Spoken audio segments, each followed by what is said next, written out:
حضرت امام جعفر صادق فرماتے ہیں میں نے خواب دیکھا، اور خواب میں کیا دیکھتا ہوں کہ ہمارے گھر کے سارے لوگ ایک جگہ پر بیٹھے ہوئے ہیں، تو حضور پاک صلی اللہ تعالیٰ علیہ وسلم بھی تشریف فرما ہے۔ ہم تھوڑا آگے بڑھے تو ہم نے کیا دیکھا کہ حضور پاک صلی اللہ تعالیٰ علیہ وسلم کی بائیں ران پر ایک پھول جیسا شہزادہ بیٹھا ہوا ہے اور دائیں ران پر ایک پھول جیسا شہزادہ بیٹھا ہوا ہے۔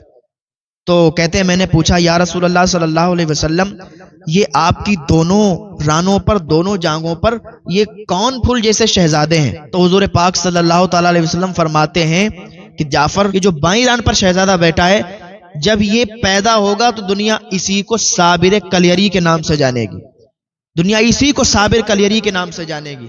اور کہا جو دائیں ران پر، دائیں جانگ پر جو بچہ بیٹھا ہوا ہے، جب یہ دنیا میں پیدا ہوگا تو دنیا اسی کو عبد القادر جیلانی کے نام سے جانے گی۔ یہ حضور غوث پاک رضی اللہ تعالیٰ عنہ کی شان ہے۔ حضور غوث پاک رضی اللہ تعالیٰ عنہ تو آپ کے ہاں کھانا پکانے والا اور کھانا کھلانے والا بھی ہے، اس کی بھی بڑی شان ہے، اس کا بھی بڑا مرتبہ ہے۔ تو ایک شخص تھا جو حضور غوث پاک کے مہمانوں کو کھانا کھلایا کرتا تھا، تو اس کو یہی لگتا تھا کہ یار میں اتنے سالوں سے یہاں کھانا کھلاتا ہوں تو مجھ سے کوئی کرامت تو ہوئی نہیں، مجھ سے کوئی کرامت نہیں ہوئی ہے۔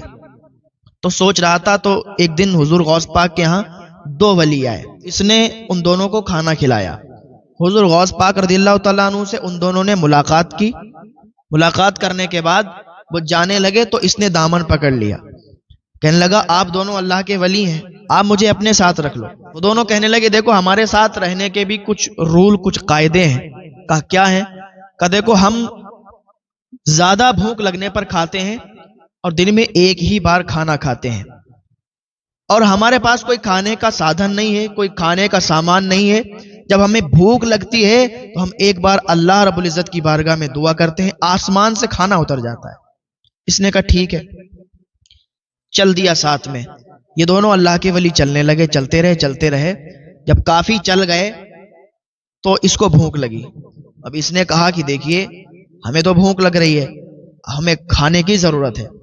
تو اس میں سے ایک ولی نے اللہ کی بارگاہ میں دعا کی تو آسمان سے 3 سالن اور 3 روٹی اتر آئیں۔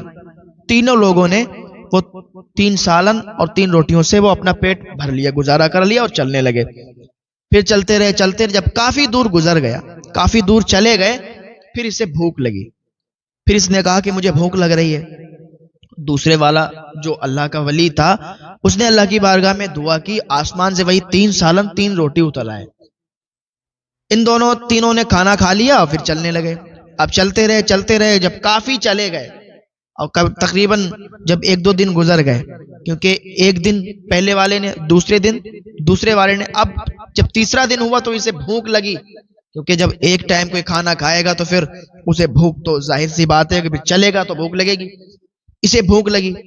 اب تو یہ حضور غوث پاک کے در پہ تھا، حضور غوث پاک کے ہاں لنگر کھلایا کرتا تھا، جب بھوک لگتی تو کھا لیا کرتا تھا۔ لیکن اب کیا ہے، اب ان دونوں ولیوں کے ساتھ ہے، تو اسے جب بھوک لگی تو کہا بھوک لگی ہے۔ ان دونوں نے اسے ڈانٹا، کا کتنا کھاتا ہے؟ ایک بار تو نے کہا تجھے کھانا دے دیا، دوسری بار تو نے کہا تجھے کھانا دے دیا گیا۔ اب ہم لوگوں کا رول اور قاعدہ بھی کچھ ہوتا ہے، ایک بار انہوں نے دعا کی تب کھانا آیا، ایک بار میں نے دعا کی تب کھانا آیا، اب تمہاری باری ہے، اب تم دعا کرو گے، کھانا آ گیا تو کھا لینا، اور نہیں آیا مر جانا۔